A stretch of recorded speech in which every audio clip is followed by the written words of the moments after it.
What's going on, people? Video Game Awards went down last night, and if you're an MMO player like me, you probably had to change out of your trousers after that glorious new MMO announcement. But if you haven't heard about it, there's a new game that got announced called Atlas, an MMORPG that's coming out crazy soon. I hadn't even heard about it up until the Game Awards, so naturally I ran to Steam to learn more, and it comes out in under a week. What? Anywho, it's supposed to take inspiration from games like EVE Online and Sea of Thieves, which could be a super awesome combo.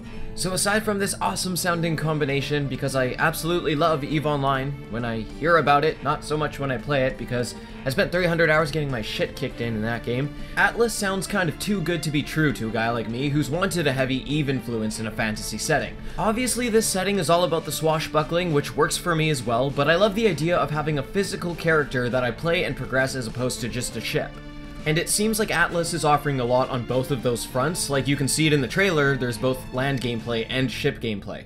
Now anyways, to touch on why this game is like EVE, it seems like A, all the players are in the same world, same server, which can apparently house up to 40,000 real people. So that means if I log on, you'll be able to find me and cannonball my ass into the depths of the sea. And I've always been attracted to any MMO that has all players on one server, because then you really do get that sense of this grand scale to the world, and what you do in the game world is the same game world as everyone else. So if I poop under a tree and then crack a coconut over another pirate's head, you might hear about it in the nearest tavern or something. And then you just don't get those moments where you've told your friends 10 times over what server you're playing on and what server they need to create their character on, and they still fuck it up! Or even worse, I get hit with the "Dude, your server name is lame, this one sounds cooler, make your character over here."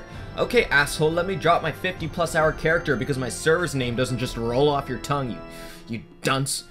I hate my friends, but I love them more. It's a vicious cycle. Obviously, this single server is also beneficial when there's that inevitable drop-off of players at some point, because then there isn't all the server merging stuff going on and server population woes. Everyone's just in one place and ready to go. Or are they?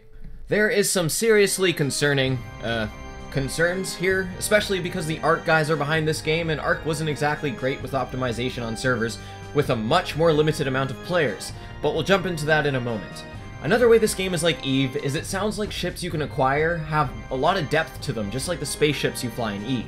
And when you lose said ship, just like in EVE, you'll lose a crap ton of blunder, so the PvP is unforgiving. Now this probably is a huge turnoff for those of you that are a big fan of theme park MMOs, but for me personally, I've really gotten into the idea of MMOs where it feels like players control the world and have freedom to choose their own path.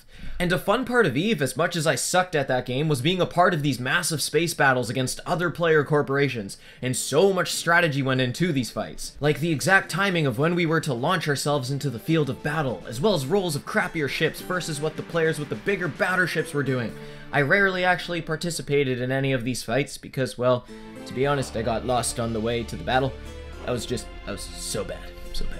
So I think because Atlas is an MMO and straying from Arc's system of thousands of servers with a handful of players each, there can be some amazing player-influenced geography and economy because of the potential of warring player factions taking over certain parts of the map. And aside from the potential of this organic player effect on the world, what will also be fun is, say you choose to be a small-scale pirate and ransack other players' trade ships. But hold on, little Timmy brought his buddies with him who, when you hold them up bank robbery style, you find out they were paid mercenaries to protect little Timmy, and you offer them a higher wage to shoot little Timmy's boat down. And then you guys just hop over to the local tavern with the new gold you just got from dead Timmy and buy a round of ale. Hurrah!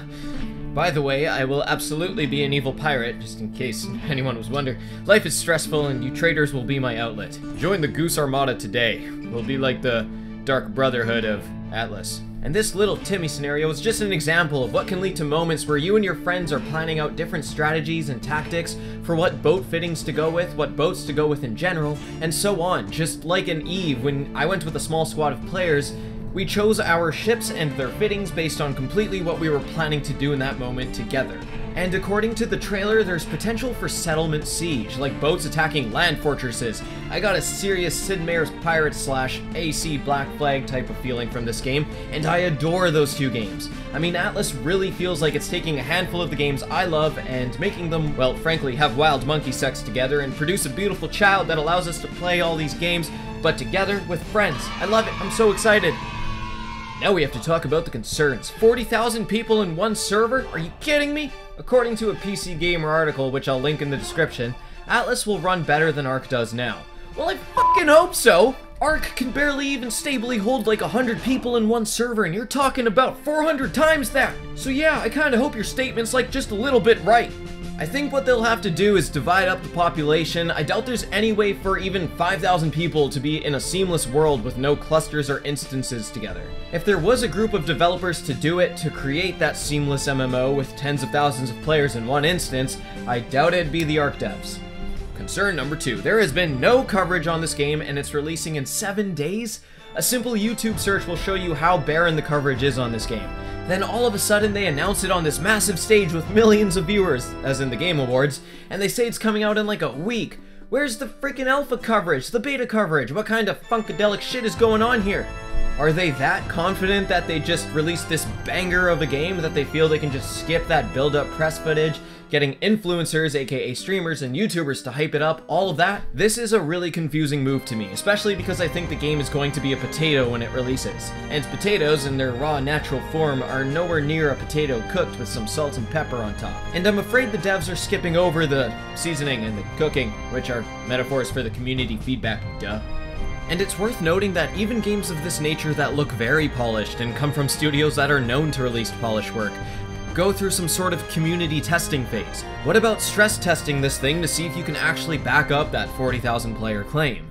And as we know, us gamers are kinda bitchy nowadays, and for good reason. The amount of bullshit practices plaguing this industry in an attempt to clean our wallets make us finally think, hey, Sally from the bank keeps telling me about overdraft protection, maybe I should just take her up on it. It's ridiculous. So I'm seriously worried that a game that will, quite frankly, probably be a gnarly old gooch at launch will cause people to just bash the shit out of this game, to the point of no recovery.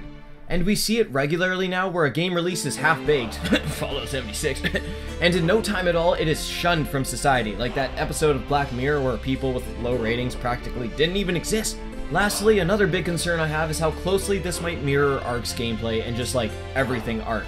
I wasn't the biggest fan of Ark, and I think a large part of that was the optimization problems. But reading in the Steam general discussion for Atlas, it sounds like a lot of the assets look really similar or reused from Ark, according to a handful of posters.